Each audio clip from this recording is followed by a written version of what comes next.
All right. Well, welcome to the first episode of Read This podcast. Been getting a lot of different questions since the movie. People are asking a lot about, what the experience was like, what the actors are like and things like that. And I think maybe I'll just, talk about it briefly and kind of go from there. So, first of all, most of you guys know I've been working with Ryan, fortunately, at least once, sometimes twice a year for the last 5 years. And the dude is a genius. He's an absolute genius. He's one of those guys that can not only make you laugh on screen, but he can write comedy. He does it in his social media posts all the time, which to me is a real genius, because if you can write something that can get you to laugh in a paragraph or less over and over and over again, that's such a great skill set. I don't think people realize how valuable that is in terms of what you can do with it. He's been able to apply that to so many different areas of his business, his film, his writing. I mean, he's been working his ass off, his whole life at it, and he's really good at it. So working on Deadpool Wolverine was really great for me because, dude, I'm in Marvel, fucking Marvel superhero. Like, awesome. Who wouldn't want that? It's pretty crazy. So, I got the call for that. Man, it was May 2023, I believe, somewhere around there. But I didn't end up going to film it until July 11th, 2023. I get all the way over to London, out to Watford. They got a real big studio out there, and they'd built a huge set. You guys had seen the Ant-Man laying down in his giant form. This is a crazy huge set, which was awesome. So I get through costumes and everything, and I sent measurements and everything. And I get there, we try everything fit. I had some really amazing costume people, did a fantastic job. Like, everyone I worked with was just, I feel like, the best of the best, from, obviously the actors, Sean Levy as director, all the way down to production. I mean, the people making my food, which were awesome. And that's a funny thing, because, when I got there, I had to, in my contract, make sure that my food was prepared the right way, because, like, if you guys want the juggernaut, like, I got to be able to do what I do. So it was the same way on Free Guy. I have to have, my meals set out a certain way, and obviously I follow the supernatural lifestyle, and it's a real thing. So regardless of what everyone thinks about their, like, taking gear and, growth hormones or whatever, like, you got to fucking eat right. Like, you got to eat right. Like, I don't give a shit. You have to eat right. So for all you people out there that are, like, trying to tune in and think there's some shortcut that these actors are doing, like getting in shape, like, these guys are working their asses off, and they eat right. They eat right. Like, everyone on set, like, literally was eating their diet every day, like, all the time. I'll get to that in a little bit, but, in my contract, I said, I need my meals like this, like that, and the other. And at first they were kind of like, oh, it seems like really hectic and very specific. We don't know if, I'm like, you guys can do this. Trust me. It looks really specific, and it is, but it's still basic meals. And so, fortunately, everyone in production was awesome. And I have to say, I got to thank guys like The Rock for this situation. Because, The Rock has made a name for himself by being a big badass and being in great shape. And he travels with his Iron Paradise. He's got one in Europe, and he's got one in the United States, which brings his weights and everything, because he has to look a certain way. Like, yep, we love that dude for his personality, and, everything that he is and the way that he is. But, this all comes at a price, and that price is you got to pay your dues. So you got to put in work every day. That means you got to work out and you got to eat right. And people love to just throw the gear card and say, oh, it's all trend and this and that. Like, that ain't how it works. But, for all you little wannabes out there that think that's the route, like, you just go ahead and do that, see how far that gets you. So there's that. But, when I showed up to production, it was crazy because when I get there, I felt bad because, the girls are like, okay, so we got your meals and here they are. And I was like, I'm looking at them. I'm like, oh man, these are perfect. I'm like, these are absolutely perfect. You guys nailed it. And I could tell they were like relieved, and I immediately apologized. I said, I'm sorry. I feel like such an asshole, about my food, but it has to be like this. Like I eat like this at home. I can't eat like this at home and then not come there and eat this way and try to figure something out. It's like, I'm not eating fish and chips, or whatever all day, like the English over there, just because I'm over there. You know what I mean? Which I ate some fish and chips over there a little bit, but, just so all you Americans know, chips are actually French fries. Okay, that's what they mean. They say fish and chips. Yep, we're not talking about Lay's or something. But in that moment, the girls were, I could tell relieved, and I just was like, thank you so much. And it was just, it was really great to have it all lined out. And then 3 days later, the writer's strike happened. So when that happened, like they're like, well, we're sending you home, and I said, nope. And they, Mary with production was like, what do you mean? I'm like, I'm not going home. I'm staying. I was thinking about, Leonardo DiCaprio and Wolf of Wall Street. I'm not fucking leaving. I was like, I'm like, whoa, you're not sending me out here, And so, there she's like, what are you going to do? And I'm like, I'm going to go getting adventures. That's what I'm going to do, And she's like, where are you going to go? Not sure. I'm not sure. And she starts laughing. She was like, okay, kiddo, you just have fun, but make sure your agent can get a hold of you if you're in some far corner of the earth, and we go back to work. I said, you got it. Don't worry. You got it. And so I didn't know how long the strike was going to be for, obviously. So I just, I started small and then expanded from there. In 2 months, I think I got as far as Greece. This is far as I went, but pretty cool. I started off in Watford and then went to London. Then from London, I bounced around a little bit.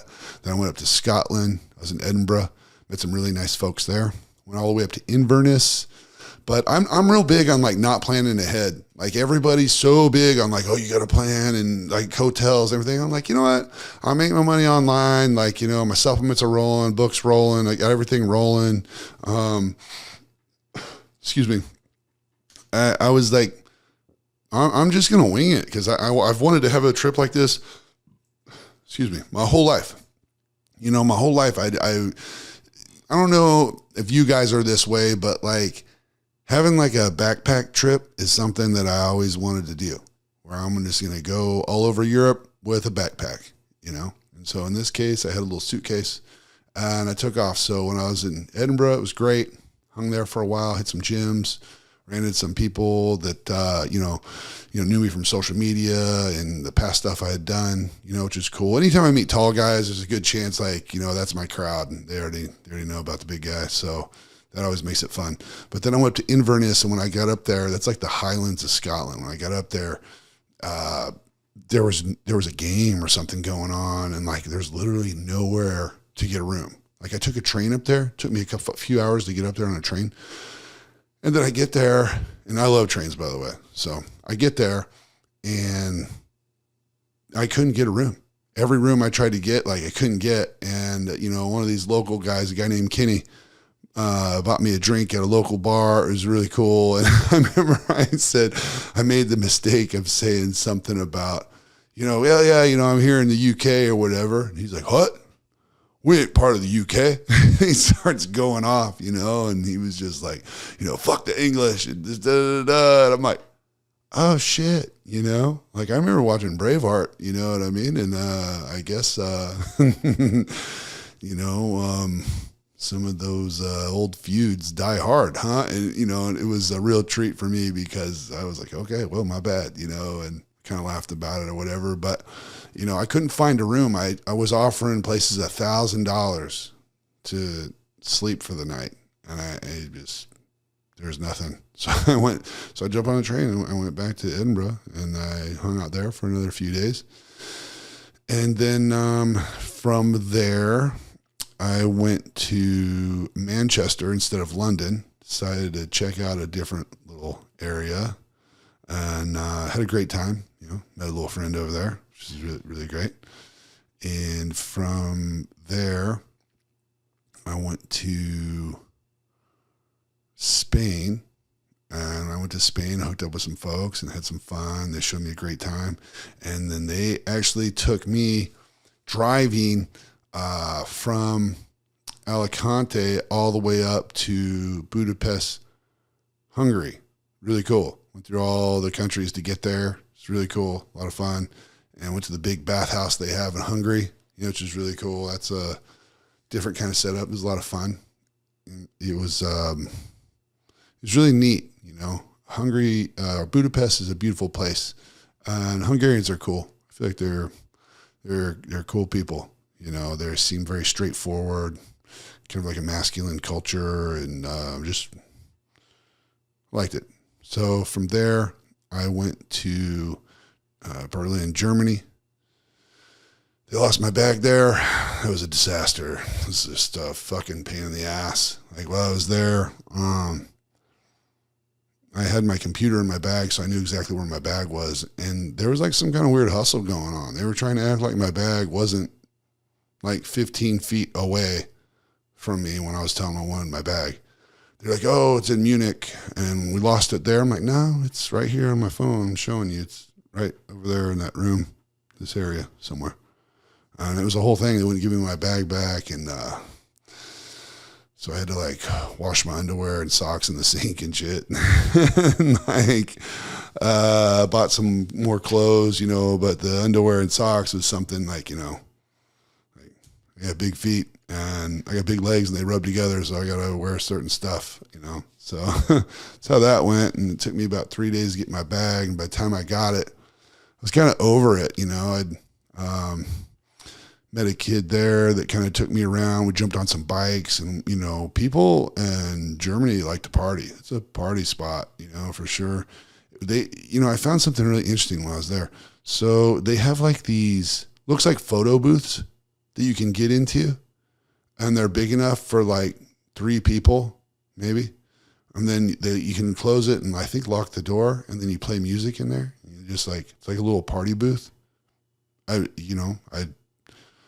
This was very new to me. I'm like, we were walking down like this area that was like a big alley, but it was, a dark alley outside of a club. Not a lot of people are walking around. And I just hear all this music coming out of this box, this photo booth looking thing over there. And the kid told me, yeah, you can put a couple of bucks in there and you have like a private spot, listen to some music or whatever. And I thought, I feel like us Americans would screw that up. Like we couldn't have that be a nice thing. Somehow it wouldn't be. It would be horrible. You'd hear it on like, 8 o'clock news, like some horrible thing. I don't know. So I thought, but, stayed in Berlin long enough to feel like I wanted to go somewhere else. And so I took off to Santorini, or I took off to Greece and went to Athens. And then I went south of Athens. There's a beach there. I forget the name of it. Stayed there for a little bit. And then I rented a car. And, everywhere in the world drives on the same side of the road as we do, except for the UK and Ireland. Like, those are the only people. Like, they just drive on the wrong side of the road, and the rest of the world drives on the right side of the road, like we do. So I rented a car when I was in Greece, and that was cool.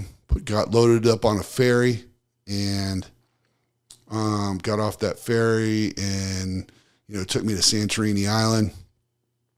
Spent 5 days there. Probably the most beautiful place I've ever been.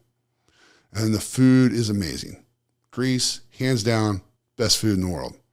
You know, in order, my favorites would be Greece, number 1 for food, Italy, number 2, and no, I would say, I might even say Turkey, number 2. Like I was in Istanbul, and then maybe Italy in Mexico for 3. Because like I love pasta and I like pizza, but I can't eat it all the time.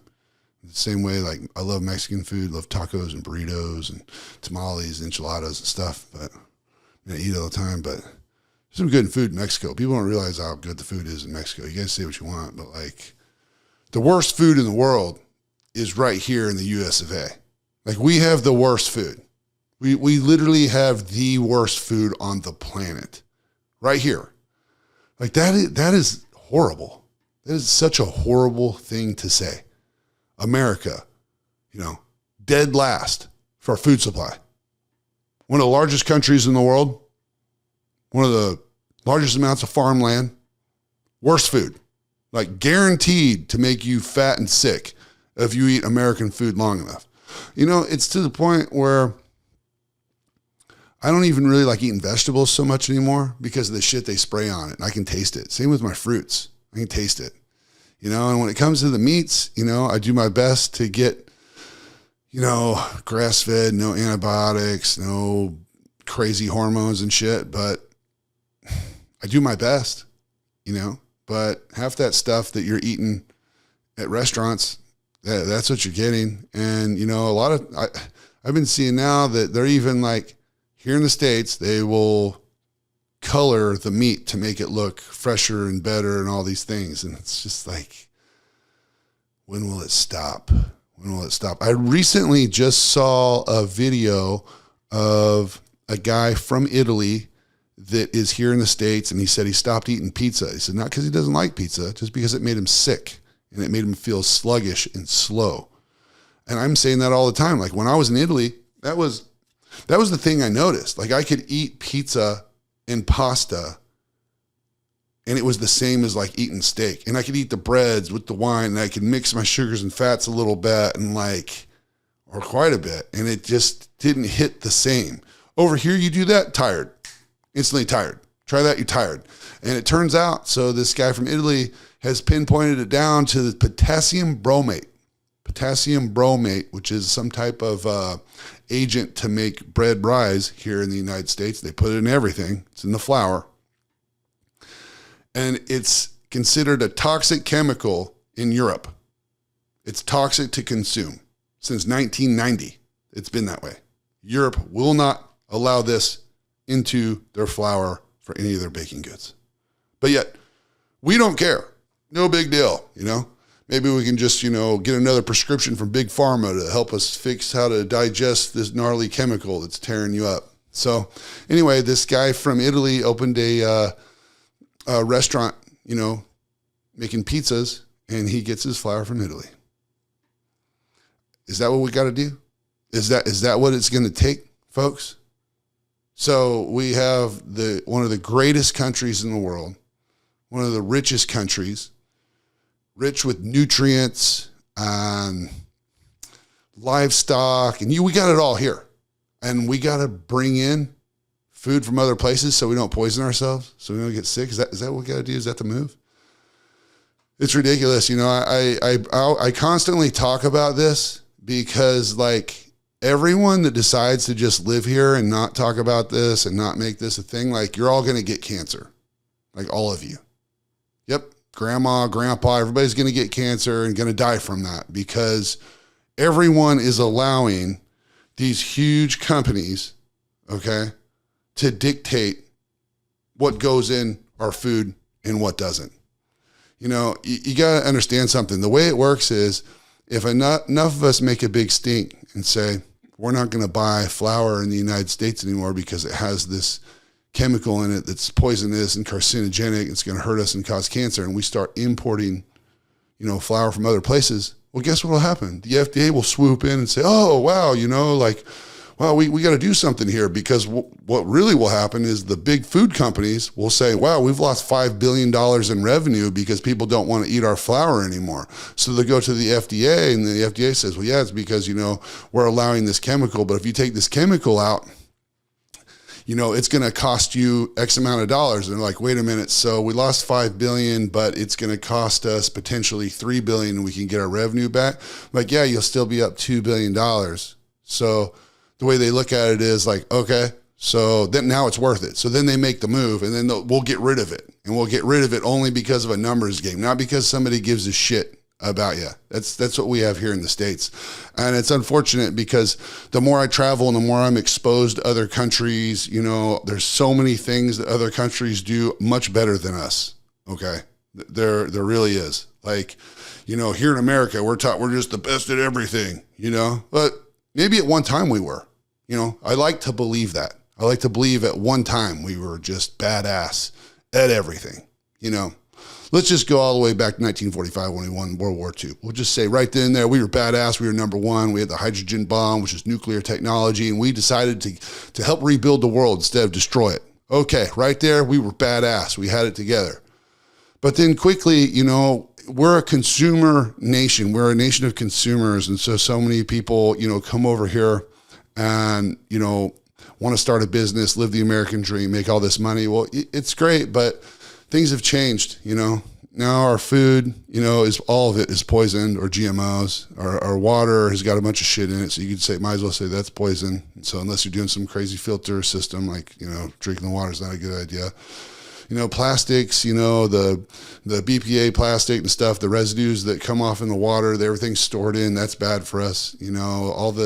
All the different nylons and things we wear, polyesters, plastic clothes and whatnot, that's an issue. So there's so many things, that cause all of these problems. And I bring it up, and I know that I was telling this story about me traveling and whatnot, but when I come to this spot, when we start talking about the way other people eat, other countries eat, how great the food is and how poor our food system is, I can't help but be frustrated, Excuse me. When I bring somebody here from Europe and they eat the same things I do, and they get food poisoning and their stomach is bloated and they're sick, and maybe they get like a rash and different things like that. I'm like, it's embarrassing. It's embarrassing. It's embarrassing. It's like, I remember hearing about this when you go to Mexico, eat in Mexico. And the thing is, that's like third world shit. So it's like, we're not third world because we don't have great technology, we're poor, we don't have the money. We're third world because we poison ourselves. And we decide that, money is going to be all that matters, and health is something we'll figure out. On top of that, when I go to other countries, I don't see any drug commercials on the TV. It's going to make a lot of people unhappy with some of the things I'm saying, but it is what it is. Like, I'm speaking facts here. And, here in the States, you'll literally hear commercial after commercial talking about, oh, you could take this pill and make your eyelashes longer, or make, your eyes wetter so they won't dry out. But it might cause, thoughts of suicide, instant death, cardiac arrest, gut lining issues, gut bleeding issues, gut blisters, like you name it, like bleed from your eyes, diarrhea, like all these things. And it's like, oh, it's okay. Like, whatever happened to just like eating really great foods? Like people forget that like food is your daily medicine, being the author of The Supernatural Lifestyle. Like, I saw all this coming, I wrote that book in 2010, and I seen all of this coming, becoming a fast food nation means a whole lot more than quick meals. It just means ultra processed foods are going to wreak havoc on you. So, it is what it is. So there's that. So I went all the way to Santorini, Greece. And then from there went back to Spain and then to home. And that was my 2-month voyage that I got to do because of the writer's strike. And that was one of the coolest things I've ever done in my life. I wouldn't replace those memories for anything. I mean, it literally was amazing. And it came at the perfect time. I was in great shape. The hardest thing was I had to make sure that I was training everywhere because I had to stay ready. I have to always be ready. It's crazy. I got ready for the role. And then I was told, we got to have you come back. They didn't know when. So I had to stay in shape 4 months, top shape for this movie. I had to be in shape 4 months for that, and that's a tough thing to do because when you're in shape for a movie, like you're going to be in the best shape ever. That's the idea. Treat it like a competition or whatnot. Then you got to string this out for 4 months. And then I had to film for 3 months after that. So everything got screwed up because of this writer's strike, but it was very necessary. It needed to happen. The whole thing was about this AI technology coming out. There was a bunch of productions out there, production companies that studios wanted to be able to film you for a production, have you sign off on your image and your likeness, and then them use you to do whatever after that. Like who would agree to that? Like nobody. But when you sneak it into a contract or whatnot, it becomes quickly you realize who's trying to benefit and how shitty that is. So the writer's strike was really necessary. And, so there was that. So I didn't go back until I think it was December when I went back. And then, now it was in the winter and we were filming this thing, in the winter, and there was some obstacles to overcome because it gets really cold over there. It gets really cold, rains quite a bit, but it gets really cold. So, we had to do things differently because this was supposed to be filmed in the summer, but it is what it is. You make it happen. And, now that it's over, it's like, you don't really remember all that. You just remember how much fun it was, and I can tell you, when I got on set, man, it's always great to see Ryan, I feel like he's like the ringleader, I feel like when I see him, I know I'm in good hands, everything's going to go great. I get this, great sense of, comfort, safety, it's awesome. He sets the tone for the project, and he always makes it a place that feels very comfortable and very safe. And that's awesome. So I remember I came on set, I seen him, and, I said hi. And then right away, I said hi to Hugh, and, this motherfucker is dressed in the, Wolverine suit, man, and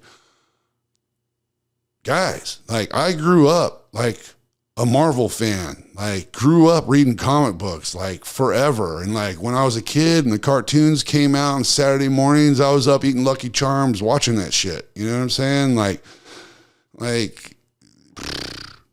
So I meet him and he, I say, hey, how are you? I'm Aaron Reed. He says, hi. He's like, I'm Hugh Jackman. I play Wolverine.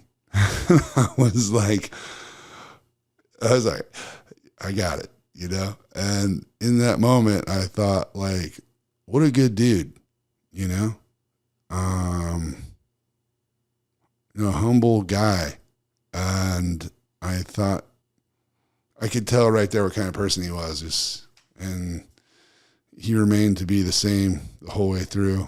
And, I had, seen some of the other guys. Then I went and seen Sean. And when I seen Sean Levy, he's directing. He was like, hey, you remember Josh, right? You remember George? He's like, we're all back together. I'm like, oh, hey, Mary. I see Mary. I'm like, wow, this is crazy. And it was a lot of the same people from Free Guy. And it felt really cool to be on set with these guys that are the best of the best. And they treat me so good. And I know I'm this big bodybuilder and coming into the movies and stuff, it's I always feel like I'm guessing most people aren't expecting a whole lot out of me other than, some big guy stuff, and so the welcoming that I got and with warmth and the way that it was just really something special. And I loved being on set so much. You know, there would be days when we'd be filming and I didn't always, you know, have a shot in the camera, and I would just stay there and watch because it was like the coolest thing I've ever done.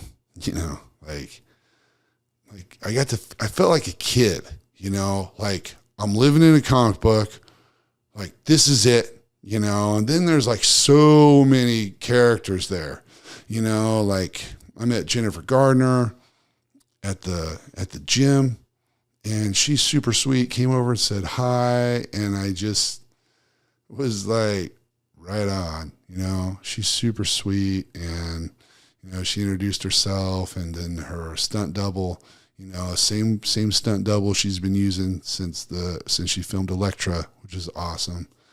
And that was cool. And then, you know, then I'm on set and met Wesley Snipes. That was great talking to him. And when I met Wesley Snipes, I said, hi, I'm Aaron Reed. I play Juggernaut. And I was like, you know, I feel like I'm taking that, you know, from Hugh, because I felt like that was such a great way to, you know, greet somebody. So that's how I met, you know, Wesley Snipes, and talking with him was really cool because, you know, I grew up watching Blade, you know. So for everybody out there, you know, has ever seen Blade, grew up watching Blade, you guys are my age, like, dude, pretty cool. Like, I know he'd done other movies and stuff, you know, like I remember Major League was great, and he was in that. He's Willie Mays Hayes, is pretty cool, you know, and he's done some other stuff, but, you know, to me, like Blade was like, you know, that was it. So it's pretty cool. I met him and I enjoyed that. When Channing Tatum came on set, you know, he brought a lot of energy to the set. I could feel he had like this energy. I could feel everybody kind of like smiling when he like showed up. I thought that's cool. And he's super good dude, man. You could tell he's like super good dude. Like, he is straight up like authentic, like himself, you know. And I guess I would say everybody that I met on set, I guess I would say, is that it's just when he showed up, he, brought like this energy that was like really like upbeat, you know. And, you know, we got to do a fight scene together and it didn't make the cut.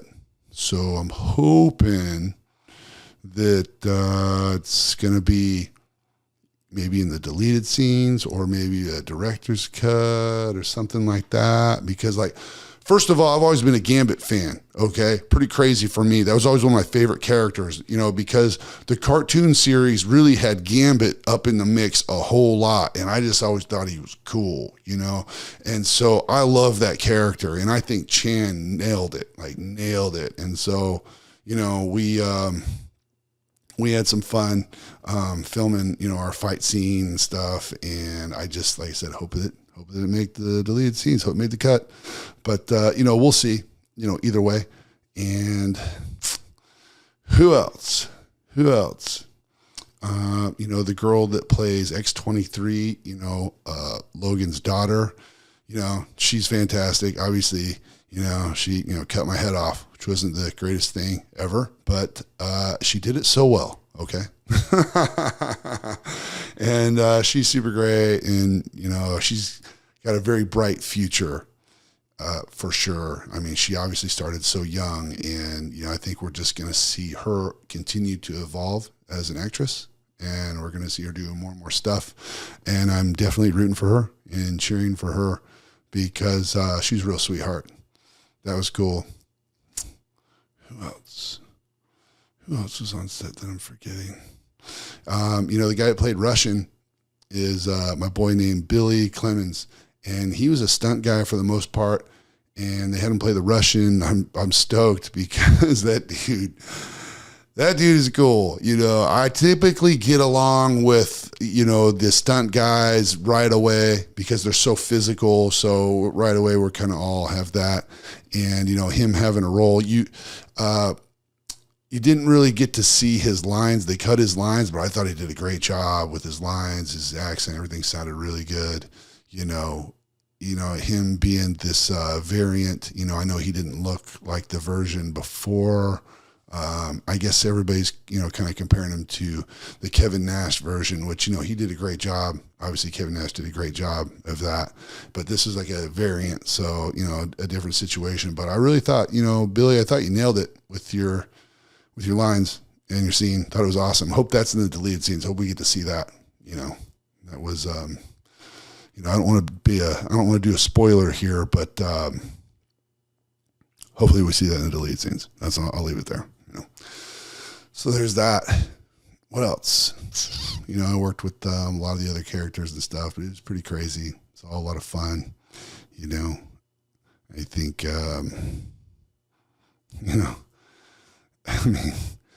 people always ask me, like, is Ryan, is he like you think he is? I'm like, the way you think he is, that's how he is. He's super clever and quick-witted and funny, but he's hardworking. And like when he's on set, like the guy is like, you can tell he's thinking about everything he needs to think about. When it's time to act, to do the deal, he's doing that. When he's not doing that, man, that dude's wheels are turning. You can tell, like, we'd be eating and stuff, and like he's not talking. He's just eating and like he's looking, but like I can tell he's just thinking about so many things. I don't know what he's thinking about, but I know he's got so much going on. It's probably all of those things, everything from, his companies. He's got, Aviation Gin. He's got Mint Mobile, which I was proud to be like a little bit of a sponsor of, or a mascot, I guess. Then he's got, the soccer team, or I could say football team if we're in Europe, and what else has he got going?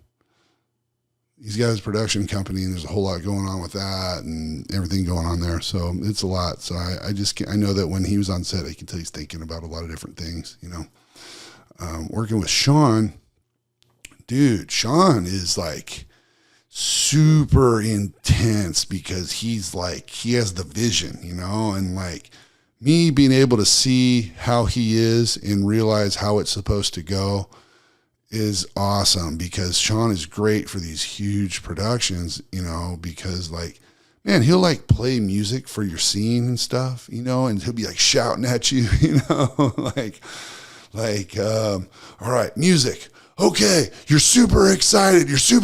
Now you're looking over to the left. What's this? And he's like narrating it, so it's cool the way he does things. And I can tell that he has a lot of fun on his sets. He obviously wants things to go a certain way because he is really efficient and he moves really quickly. He's great at getting the shot. He knows what he wants to get. He knows what the shot needs to look like.